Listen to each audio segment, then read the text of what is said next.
요한복음의 말씀을 참고해 나가면서 1장 29절부터 34절에 보면 세례요한이 세상 죄를 지고 가는 구속주를 증거합니다. 이튿날 요한이 예수께서 자기에게 나오심을 보고 가로되 보라 세상 죄를 지고 가는 하나님의 어린 양이로다. 내가 전에 말하기를 내 뒤에 오는 사람이 있는데 나보다 앞선 것은 그가 나보다 먼저 계심이라 한 것이 이 사람을 가리킴이라.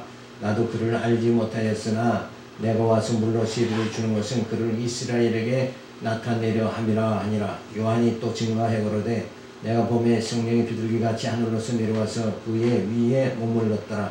나도 그를 알지 못하였으나 나를 보내어 물로 세례를 주라 하시니 그 이가 나에게 말씀하시되 성령이 내려서 누구 위에든지 머무는 것을 보던 그가 곧 성령으로 세례를 주는 이인 줄 알라 하셨기에 내가 보고 그가 하나님의 아들이심을 증거하였노라 하니라. 자, 세상 죄를 지고 가는 이 말씀은 바로 세상이란 이때 당시 세상은 뭘 말하냐면 유대인과 이방인 모두예요. 그러니까 왜 이런 말을 하냐면 당시에는 선민은 누구뿐이에요? 이스라엘 백성뿐이죠. 그 외에는 구원받지 못한다 이렇게 되어 있는데 바로 유대인뿐만 아니라 이방인에게도 이제 하나님의 예수님이 오셔서 그 죄를 사해 주시고 구원해 주신다. 그러니까 세상 모든 사람이 뭐예요? 결국 이방인이 됐든 유대인이 됐든 세상 모든 사람이 예수를 영접한 자는 구원받는다. 이 말씀인데 세상 모든 그러니까 예수님은 우리는 복음을 전도해서 세계 모든 사람을 구원해야 된다. 이런 사상하고는 전혀 다른 거예요. 이때 당시에는 유대인이나 이방인 모두를 세상이라고 본 거고 그들 중에서도 뭐예요? 이방인이라도 예수를 영접하면 구원받을 수 있다 이런 말인데 지금은 뭐예요? 예수는 모든 인류를 다 구원하려고 한다. 그러면은 사람 마음이 뭐 넓어지고 좀 크게 되는 것 같이 생각하지만 그거는 전혀 성경하고 거리가 멀다는 거예요.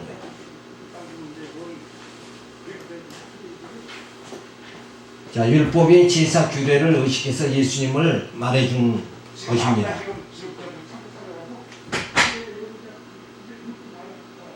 자, 율법에 바로 어린 양이라고 여기서 말씀해 주는 것은 어린 양은 뭘 의식했냐면 구약에 양을 잡아서 제사해서 제사 받는 걸 말한단 말이에요.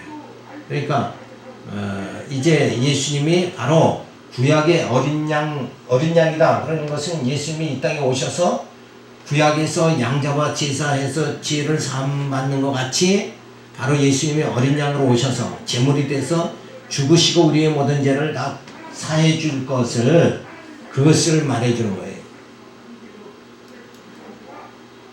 그래서 성령 세례는 오순절에 성령이 오셨고 오신 성령이 세상 끝날까지 함께 해 주시는 그것을 말합니다. 그러니까 이제는 이제 하나님의 신인 성령이 오셔서 우리를 세상 끝날까지 같이 한다.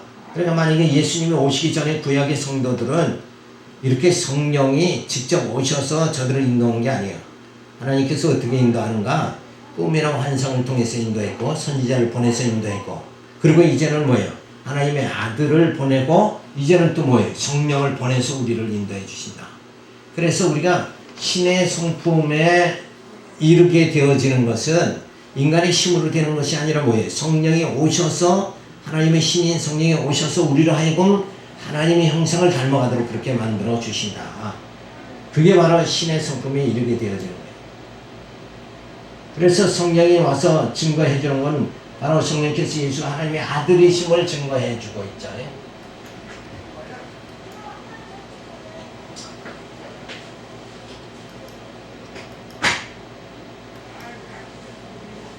자, 예수님이 오시기 6개월 전에 세례 요한이 와서 세상 죄를 지고 가는 하나님의 어린 양이로다 하고 누구를 증거하는 거야? 예수님을 증거해 주고 있어요. 예수님은 바로 구약의 양 잡아 제사 드리는 것 같이 예수님이 오셔서 우리의 모든 죄를 다 짊어지고 죽으심으로 우리의 모든 죄를 다 사해 주신다. 그것을 세례 요한이 증거해 주고 있습니다.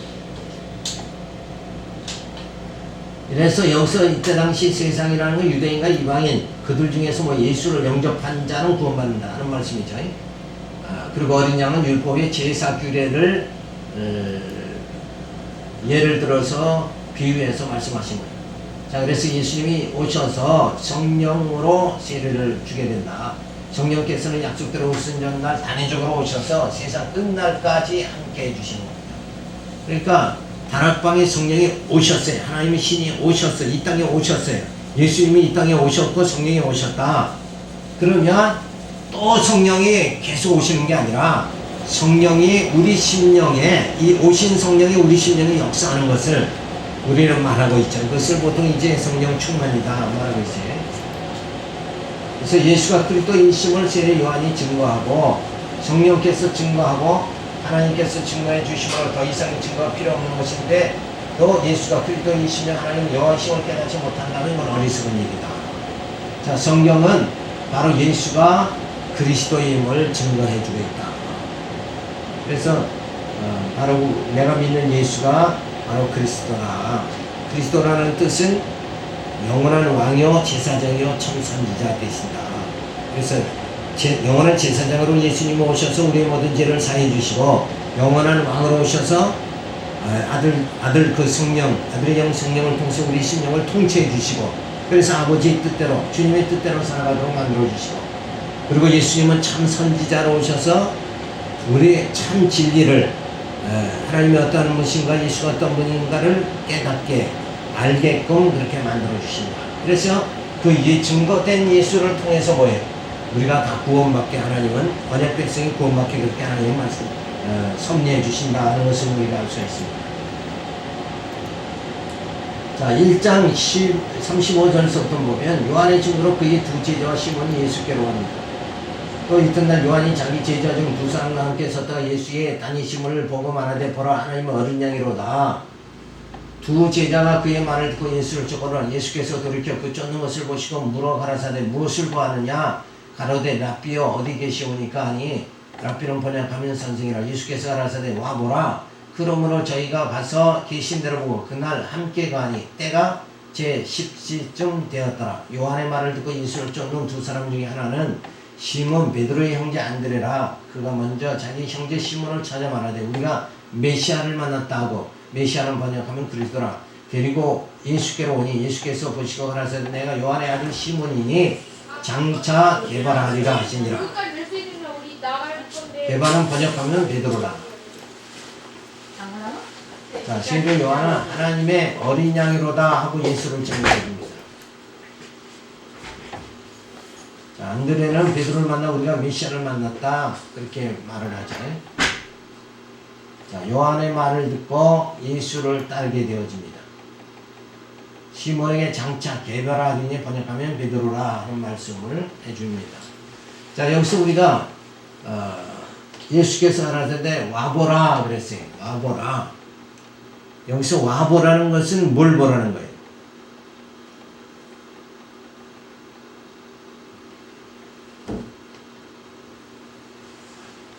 예수께서 가라사대 와보라. 그러므로 저희가 가서 계신 대로 보고 그날 함께 가니 때가 제 10승쯤 되더라. 요한의 말을 듣고 예수를 쫓는 두 사람 하나는 시몬 베드로라. 자, 이렇게 해서 와보라 하는 말씀은 뭐예요? 와서 직접 보고 누구인 줄 알라는 거예요. 그리스도인 줄을 좀 알아라. 그리스도를 봐라. 그것을 말해주는 거예요. 그런데 어떤 사람들은 와보라 그러면서 와서 내 능력을 봐라. 뭐 이렇게 하면서 자기한테 집중하도록 이렇게 그 부흥회 때 이렇게 와보라 하는 표현을 많이 걸죠. 그런데 여기서 성경에서 와보라는 것은 너희가 다 와서 저 나사렛에서 나온 예수가 누구인 줄 알라. 그리스도. 다시 말해서 뭐야? 하나님의 아들임을 와서 봐라. 이걸 말해주는데 와보라. 그리고 여기가 뭐 능력 있는 뭐 집회다. 무슨 집회다. 뭐 이렇게 해서 와서 직접 봐라. 오면 병도 고치고 못도 고치고 다 한다. 그런 의미에서 와보라 하는 뜻은 전혀 아니라는 거예요. 그런 뜻이 아니라 와서 보고 나사렛 예수가 누구인 줄 그리스도인 줄 와서 봐라. 자, 그런데 많은 사람들이 예수를 와서 보지만 뭐예요? 진짜 그리스도라고 요 제자들까지도 뭐예요? 12 제자들도 예수를 보긴 봐도 뭐예요? 메시아로 그리스도로 보지 못했다. 이거예요. 그래서 예수님이 십자가에 못 박히려고 그러니까 다 예루살렘을 떠나버리고 말죠. 그 제대로 못 박기 때문에 떠난 거예요. 그죠? 진짜 예수가 그리스도다 그러면 뭐예요? 떠나진 않겠죠. 자, 그런데 이제 예수님이 죽으시고 승천하신 후에 보혜사 성령이 오고 다락방에서 성령을 받으니까 성령 세례를 받으니까 저들이 어때요? 그때서 예수가 그리스도임을 깨닫게 되어지는 역사가 주어집니다.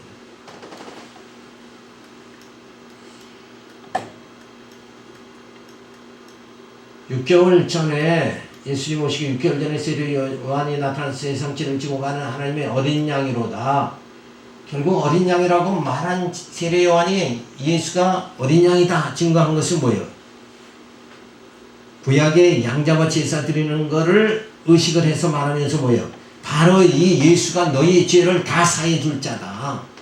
그것을 의미해서 어린 양이로다 이렇게 소개를 한 겁니다. 자, 그런 가운데 안드레와 베드로가 우리가 메시아를 만났다. 진짜 처음에 말로는 제대로 봤죠. 메시아를 만났다 이랬는데 진짜 입으로는 시인했지만 마음으로 믿어지기까지는 아직 뭐예요? 경험이 더 쌓여져야 된다. 연단이 더 주어져야 된다 하는 것을 우리가 알 수 있죠.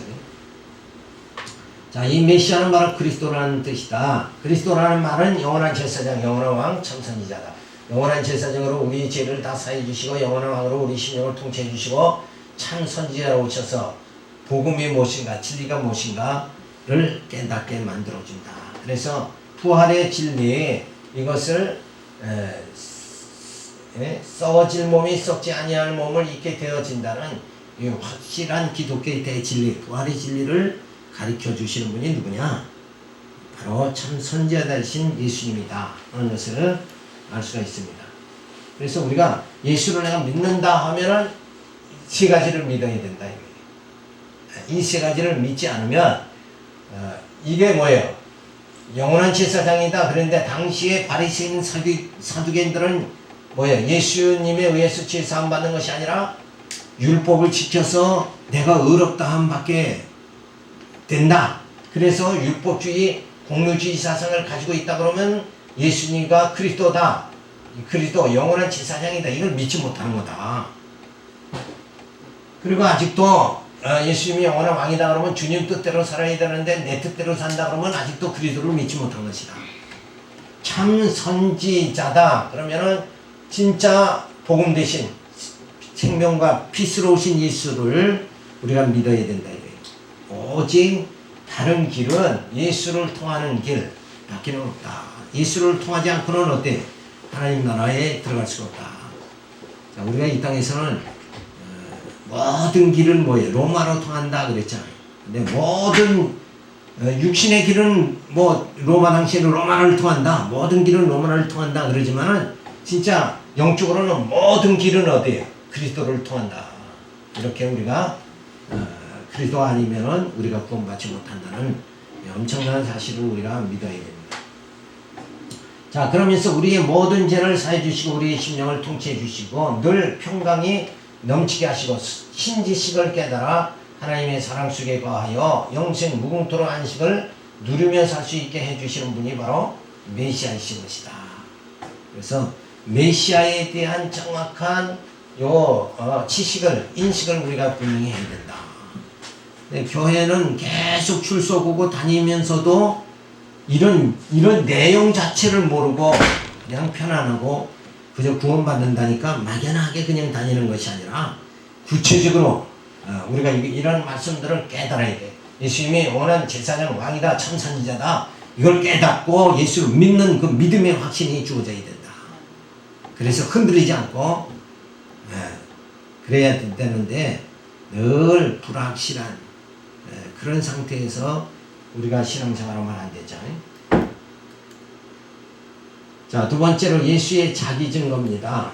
앞에서는 세례 요한이 예수를 증거했고 이거 1장 43절부터 보면 예수가 자기 증거합니다. 스스로 증거하시는 모습이 나타나는데 예수께서 빌립과 나다니엘에게 자기를 증거해 주십니다.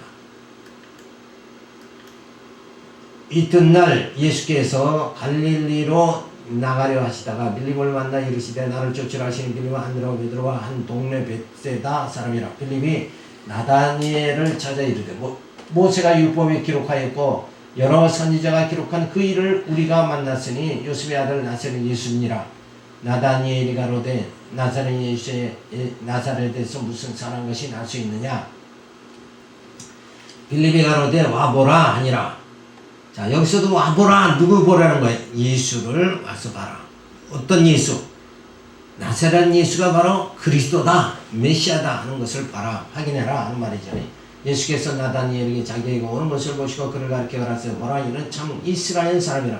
그 속에 간사한 것이 없도다. 나다니엘이 가로되 어떻게 나를 아시나이까. 예수께서 대답하여 빌립이 너를 부르기 전에 내가 무화나무 아래 있을 때에 보았노라. 나다니엘이 대답하되 랍비여, 당신은 하나님의 아들이여 당신은 이스라엘 임금이로소이다. 예수께서 대답하여 가라사대 내가 너를 무화과나무 아래서 보았다 함으로 믿느냐. 이보다 더 큰 일을 보리라. 또 가라사대 진실로 너희에게 이르노니 하늘이 열리고 하나님의 사자들이 인자 위에 오르락 내리락 하는 것을 보리라 하시니라. 자, 사람들은 어떤 일은 정말 무화과나무 아래서 봤다, 이렇게 하니까 믿는 이런 경우가 많죠. 그래서 무당에 가서 점을 치고 그러면 과거의 것은 전부 이렇게 다 말해주죠. 그러면 과거를 맞췄으니까 현재도 미래도 맞출 것이다, 이렇게 하지만은 다 그런 사람들은 과거는 알지만 뭐예요? 미래는 모르는 거예요. 오직 누구만이 성령께서만이 우리를 인도해 주신다 하는 것을 알 수가 있습니다. 빌립이 나다니엘을 찾아가서 율법과 선지자가 말한 그 일을 만났으니 나사렛 예수니라 하고 말을 합니다. 나다니엘이 나사렛에서 무슨 선한 것이 날 수 있느냐. 자, 이런 것이 이제 하나의 뭐예요? 자기 생각, 고정관념, 그런 걸 말해주는 거예요. 선입관. 어떻게 나사렛에서 선한 일이 날 수가 있느냐. 그러니까 메시아다, 그리스도다 하면 적어도 그런 나사렛 조그만 촌동네에서 나오지는 않을 것이다. 자, 이런 그 사람의 생각을 그대로 가지고 있는 거죠. 자, 빌립이 그러니까 와보라 그랬어요. 누구를 보라는 거예요? 메시아를 보라. 예수가 그리스도임을 너희가 와서 봐야 된다 하고 말해주죠. 자, 예수 바로 나다니엘이 오는 것을 보고 그 속에 간사한 것이 없다 하시면 빌립이 부르기 전에 무화과나무 아래 있을 때에 보았다 하시니라. 예수님이 과거, 나다니엘의 과거를 마친다고 해서 바로 예수가 그리스도다 이렇게 믿는 것은, 그것은 이제 좀 세속적인 거죠. 자, 나다니엘 당신은 하나님의 아들이시여 당신은 이스라엘을 임금이로서다 이렇게 말합니다. 더 큰 일을 보리라 하시며 하나님의 사자들이 인자의 머리 위에 오르락 내리락 하리라 하시니 장차 큰 일은 부활하실 것을 말씀해 주신다. 자, 과거를 뭘 좀 이렇게 점치고 맞히는 거 이런 데 현혹되지 말고 진짜 뭐야, 큰 일이 뭐예요? 부활이라 이게. 그러니까 우리가 정말 이 부활의 소망, 이것을 우리가 단단히 부여잡고 우리가 살아가야 됩니다. 근데 사람들은 이 부활을 갖다 믿지 않는 경우가 많죠. 근데 우리 모든 신앙인들은 마지막 그 마무리가 뭐예요? 죽음으로 끝나는 것이 아니라 부활하는 거다. 썩을 것이 썩지 아니함을 입는 거, 그게 가장 큰 뭐예요? 큰 표적이다. 큰 일이다. 그것을 우리가 늘 기억하면서 우리에게 그 부활의 소망을 주신 그 하나님께 우리가 간절 감사를 해야 되죠. 자, 율법에서 선지자들이 증거한 분이 누군가? 바로 복음이요, 그리스도죠. 구약에서 말하는 이가 바로 예수님을 말해준 거예요. 근데 그 율법을 통해서 예수를 보는 것이 아니라 오히려 내가 할 수 있다. 그래서 자기 능력을 과시하고 그것을 믿고 나가는 것이 잘못된 거죠. 자, 율법과 선지자가 말한 것이 바로 그리스도죠. 근데 저들은 그 예수를 보고 오히려 예수를 보지 못하니까 율법과 선지자의 구약을 통해서 오히려 저주, 두려움에 빠지게 된다. 율법은 바로 뭐 하는 거예요? 죄를 드러내는 거죠. 그러니까 저주, 바로 두려움에 저들이 빠지게 된다. 그래서 율법은 정죄의 법이죠. 정죄. 그러니까 예수를, 율법과 선지자가 말한 예수를 바로 어떻게 봐야 돼요? 복음으로 바로 보지 못. 복음은 뭐냐면 정죄가 아니라 뭐예요? 사죄하는 거죠. 그러니까 예수를 바로 율법과 선지자를 보면서 예수가 바로 복음, 사죄를 해주는 분이다. 이렇게 생각하면 저주와 두려움이 아니라 자유함과 평안함이 주어진다. 그러니까 율법과 선지자를 지금 어떻게 보느냐? 나를 떠나지 않고 나 중심으로, 겉사람 중심으로 보면 결국은 율법과 선지를 통해서 예수를 바로 보지 못하니까 저주와 두려움 속에 빠지고, 그러나 예수를 바로 복음 대신 예수를 깨닫게 되어지면 자유함과 평안함이 주어지게 되어집니다. 그래서 예수는 그리스도이니 하나님은 여호와시다 라는 것을 깨닫게 돼요. 그것이 바로 성경을 통해서 우리가 깨달아야 되는 것이다. 근데 성경을 보면서도 예수가 그리스도이고 하나님 여호와이심을 깨닫지 못한다 그러면 성경을 바로 보지 못한 거다 하는 증거가 나오는 거죠. 그래서 예수님은 율법과 선지를 다 이루어 주심으로 아담에게 주어졌던 저주에서 벗어나게 하시어 우리에게 죄의 멍에에서 벗어나게 해주셨고 참 자유함 속에 두려움이 없이 평안하게 하나님을 찬양하게 그렇게 해주십니다. 그래서 율법의 멍에를 다 벗어버리고 이제 복음 안에서 뭐예요? 참 자유함을 얻을 때가 지금 뭐예요? 지금 은혜 받을 때다. 그것을 우리가 알 수가 있어요. 그래서 율법과 선지, 율법에 매여 있는 자의 삶을 살아가는 것이 아니라 이제는 복음 안에서 우리가 정말 영적 자유함을 가지고 하나님을 경외하고 찬양하는 그런 생활을 하는 때다. 이런 것을 갖다가 우리가 깨달아야 됩니다. 그래서 율법 시대가 아니라 지금은 뭐예요? 복음 시대다. 그런데 아직도 나를 버리지 못하고 자기 중심으로 산다 그러면 지금 어느 시대에 사는 거야? 율법 시대에 사는 거야. 본인은 나는 지금 자유하다 이렇게 하더라도 그 사상 자체가 뭐예요? 어디에? 율법에 매여 있으면 그건 자유한 자가 아니라 뭐예요? 매여 있는 속박받은 자다. 그렇게 볼 수밖에 없는 거예요. 그래서 우리는 율법 신앙보다 뭐예요? 복음 신앙을 가져야 된다. 너무나도 분명한데 아직도 어떤 이들은 율법 신앙에서 벗어나지 못한 거예요. 왜? 내가 그래도 뭐 해야 뭔가 살맛이 나는 거죠. 내가 해야. 그게 아니라 우리는 뭐예요? 나는 할 수 없는데 성령께서 오셔서 나로 하여금 하나님을 경외하게 만들어 주시니까 은혜 아래서 우리는 살아간다. 내가 아니라 뭐예요? 주님의 은혜로 살아간다. 이렇게 바뀌어져야 되는 거예요. 근데 여전히 인간은 속성은 뭐예요? 자기 중심으로 해요. 자기 중심을, 인간 중심을 가장 드러내게 하는 게 바로 유교 사상이죠. 사람 중심 사상이 유교 사상입니다.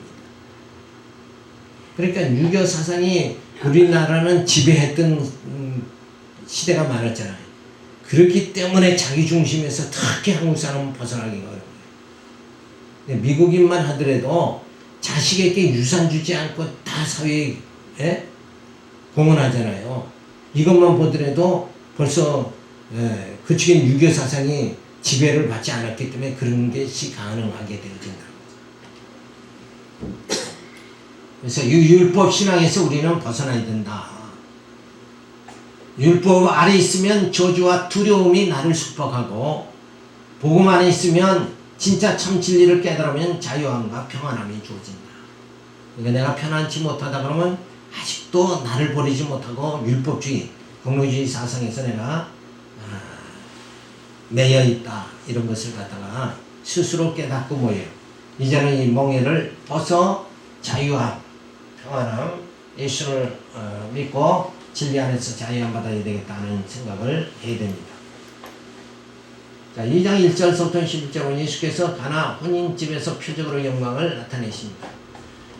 자, 이때서부터 이제 예수님이 표적을 행하시죠. 왜 행하시는가? 행하시는 이유는 예수님 표적을 왜 행하세요? 예수님의 스스로 내가 능력 있는 자다 과시하기 위해서 표적을 행하시는가?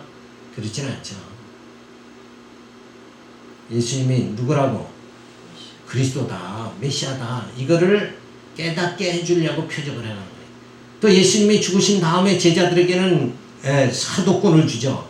그래서 표적을 막 행하게 만들죠. 그 사도들에게 왜 표적 행하게? 예수님이 죽기 전에 예수님에게 가서는 귀신들을 내쫓아 주니까 되는데 제자들은 귀신을 못 내쫓았죠. 예수님 당시에는. 근데 예수님이 죽으시고 달방에서 성령을 받고 난 다음에 제자들에게 뭐예요? 귀신을 내쫓는 능력이 주어지는 거예요. 그걸 왜 표적을 행하는 능력을 주시는가? 누구를 증거하는 거예요? 예수를 증거하기 위해서 표적을 행할 수 있는 능력을, 사도권을 주신 거예요. 그래서 사도들이 전한 대로 예수가 그리스도임을 신구약 성경 특별 계시를 통해서 완성이 됐죠. 그 이후에는 표적이 있느냐? 표적이 없는 거예요. 다만 이제 은사가 있죠. 은사를 주셨죠.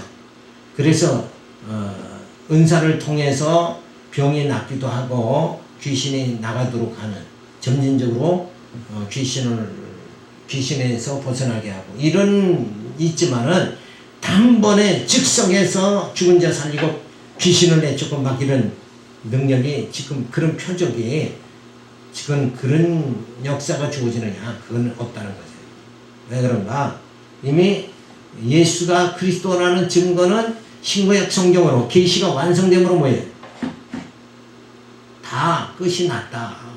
그러니까 더 이상 뭐예요? 더 이상의 표적이 필요 없다. 이제는 뭘 믿고?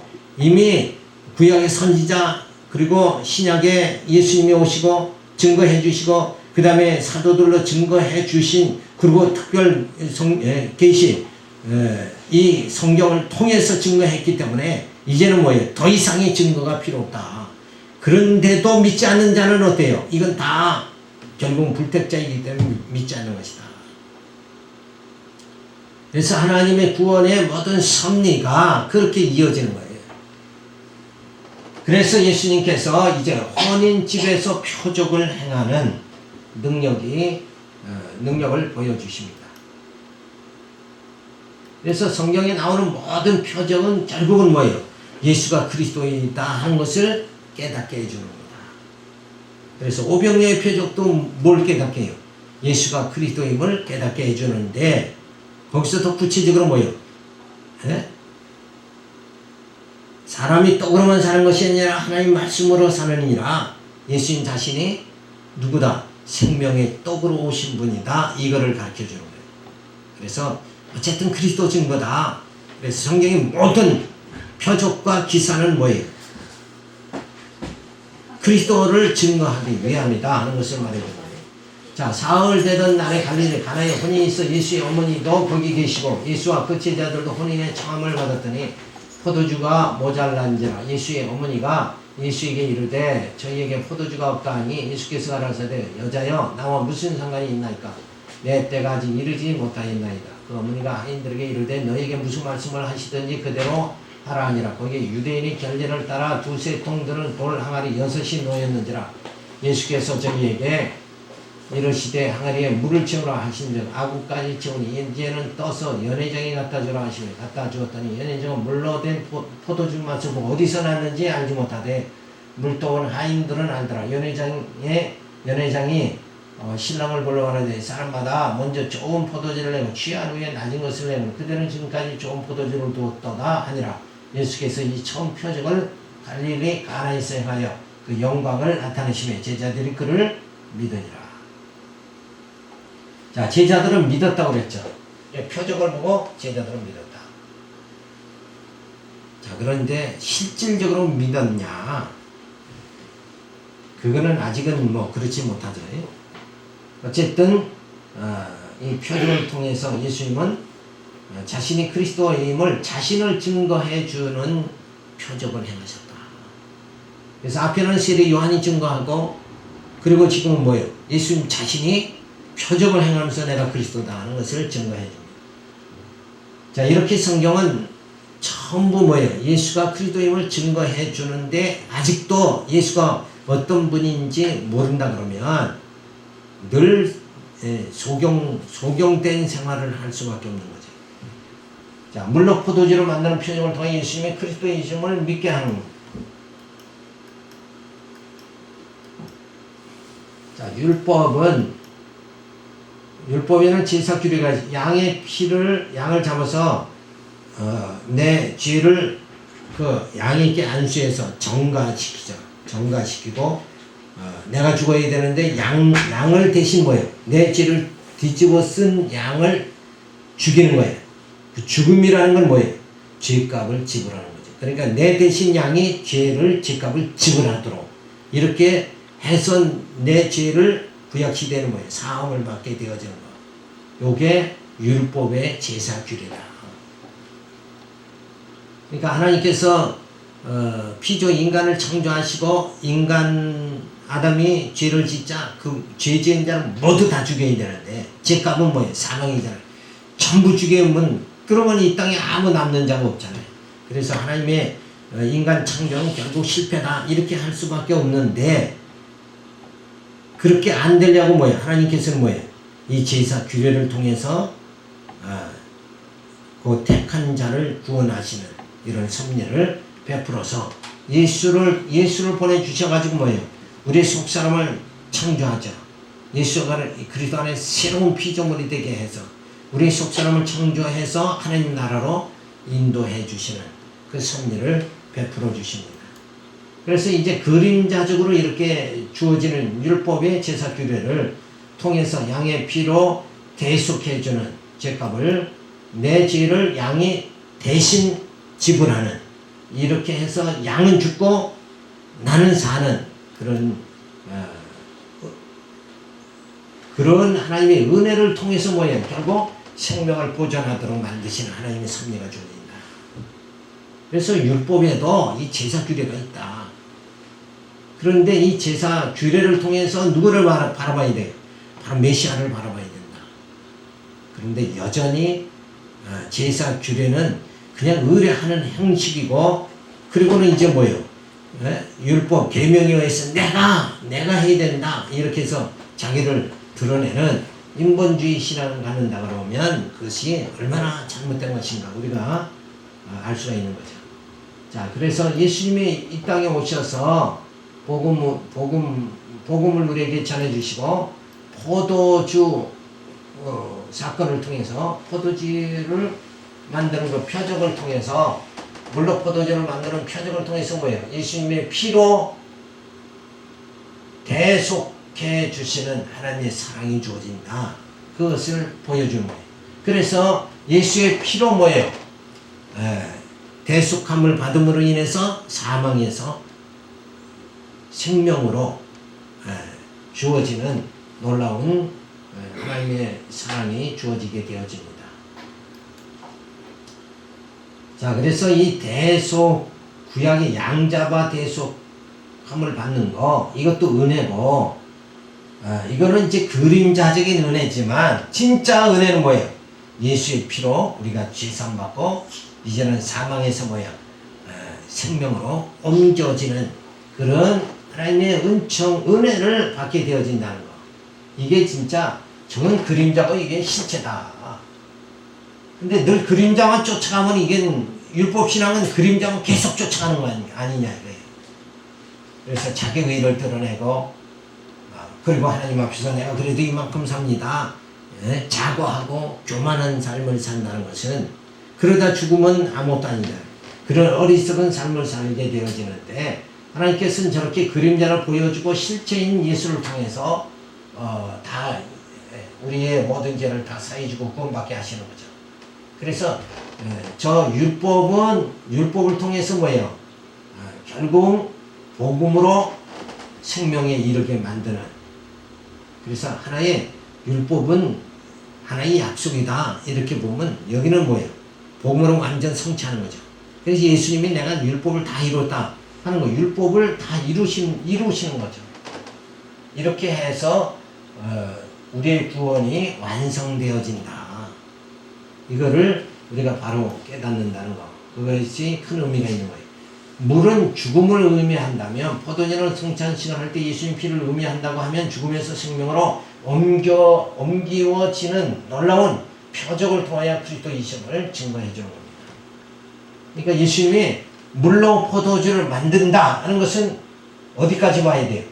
우리를 요 말씀대로 물은 죽음을 의미한다면 포도주는 성찬식 할 때 예수님 피를 의미하죠.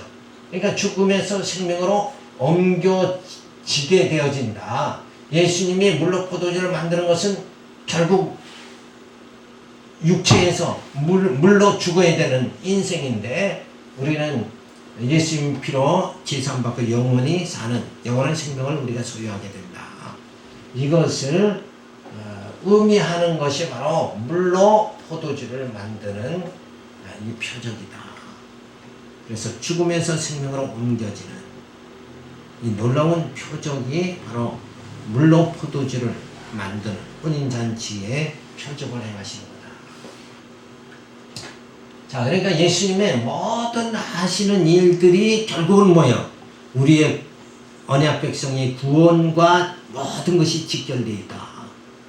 그래서 영적 구원을 말해주고 있는데 여전히 이런 표적을 보면서 나도 예수님 같이 물로 포도주를 만들면 부자 되겠다. 이렇게 생각한다 그러면 이건 성경을 진짜 잘못 보는 거다. 예수님 왜 이런 표적을 행하시는가?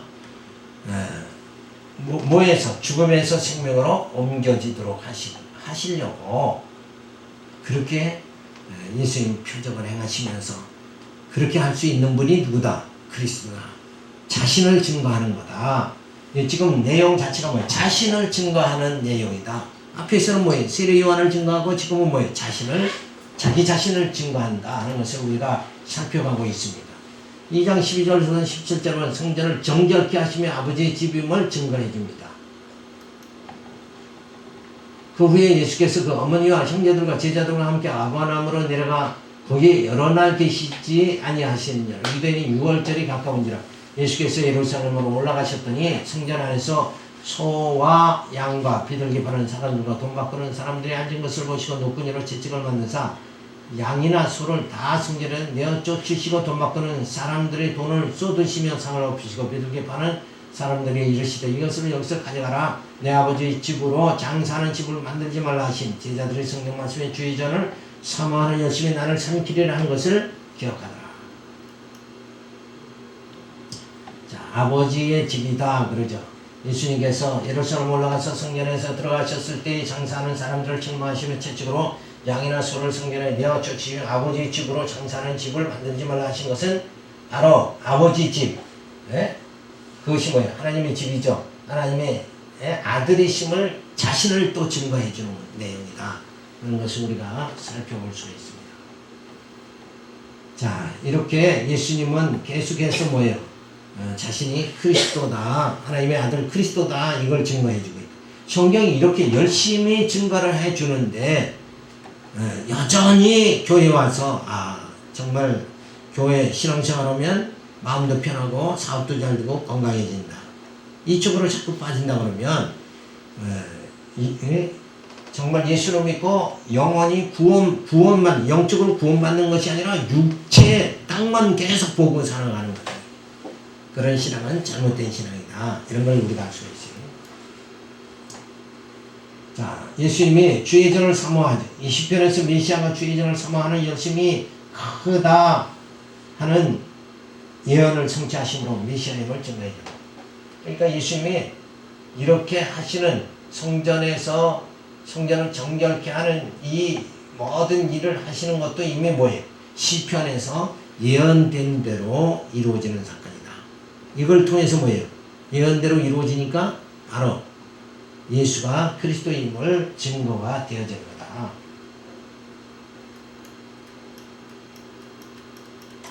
자, 예수님이 오시기 전에 1000년 전 다윗이 예언하기를 시편에 주의 집을 위하는 열성이 나를 삼키고 라는 말씀이 기록되어져 있습니다. 자, 이 예언을 예언대로 예수님께서 성전에서 모든 장사하는 자들, 육체를 쫓는 자들을 다 내쫓는 것을 사건이 주어집니다. 그것 또한 뭐예요? 예언을 성취하심으로 인해서 예수님이 자신이 그리스도임을 증거해 주는 거죠. 자, 예수님이 6월절에 예루살렘에 올라가셔서 성전에서 내 아버지의 집을 장사하는 집으로 만들지 말라 책망하신 이 사건을 통해서 그리스도임을 자신이 그리스도임을 증거해 주고 있습니다. 시편의 예언을 성취하심을 통하여 예수님이 그리스도이시며 우리를 구속하시는 구속주이심을 증거해 주시는 표적적 사건이다. 그래서 이 모든 예수님이 하시는 일들이 결국 뭐예요? 예수님 자신이 그리스도다 하는 것을 증명합니다. 그래서 그리스도라는 뜻은 그런 제사장이요, 왕이요, 선지자다. 우리 교회는 너무 많이 얘기했으니까 저절로 알 거예요. 예수님이 내 죄를 사해 주시고 성령에 오셔서 내 심령을 통치해서 하나님을 경외해 주시고 참 복음을 참 진리를 깨닫게 해 주심으로 인해서 우리가 그 말씀의 힘으로 살아가도록 그렇게 해 주신다. 말씀이 소망입니다. 그래서 그 한기총에서도 행사하면서 막 크게 그 써붙이는 예수는 빛입니다. 생명입니다. 이렇게 그리스도는 생명입니다. 참 멋있는 표현을 붙여놓고 행사를 하는데 실제 저들이 깨달았는가 하는 게 의아심이 나더라고요. 저게 멋있는 문장이기 때문에 걸어놓고 막 멋있게 하려고 그러는데 실제로는 말씀을 못 깨달은 사람들이 와가지고 그걸 다 붙여놓고 진짜 예수를 생명, 빛으로 저들이 아는지 자 그런 것이 이제 참 문제가 됐지만 어쨌든 우리는 이 말씀을 통해서 진짜 내가 믿는 예수가 그리스도다. 그래서 내 모든 죄를 예수님이 다 사해 주시고 내 심령을 통치해 주신다. 모든 근심과 염려 그거를 다 내게 와서 맡겨라 하신 일은 요 예수의 산직을 두고 말한 것이다.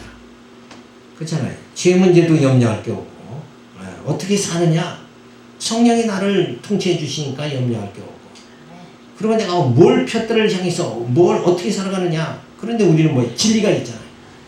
부활의 진리 이 푯들을 향해서 전진한다.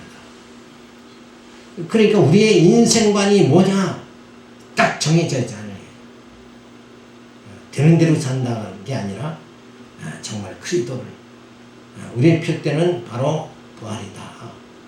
그래서 그 부활에 이르게 하시는 예수님의 모든 사역을 우리가 살펴보면서 나를 이렇게 이처럼 사랑하시는구나. 그런데 그 사랑을 깨닫지 못하고 사는 사람, 불신앙자들은 얼마나 불쌍한 것인가를 우리가 알 수가 있는 거예요. 그러니까 아무리 큰 소리 쳐도 불쌍한 자다. 영원히 불쌍하다. 이러고 우리가 이 땅에서는 핍박을 받는 거죠. 예수 이름으로 핍박을 받지만은 우리에겐 뭐가 있느냐? 부활이 있고 영생이 있다. 이 소망을 굳게 붙잡으시기 바랍니다. 기도합니다. 할렐루야 감사를 드립니다. 늘 이렇게 예수님이 이 땅에 오셔서 자신이 그리스도임을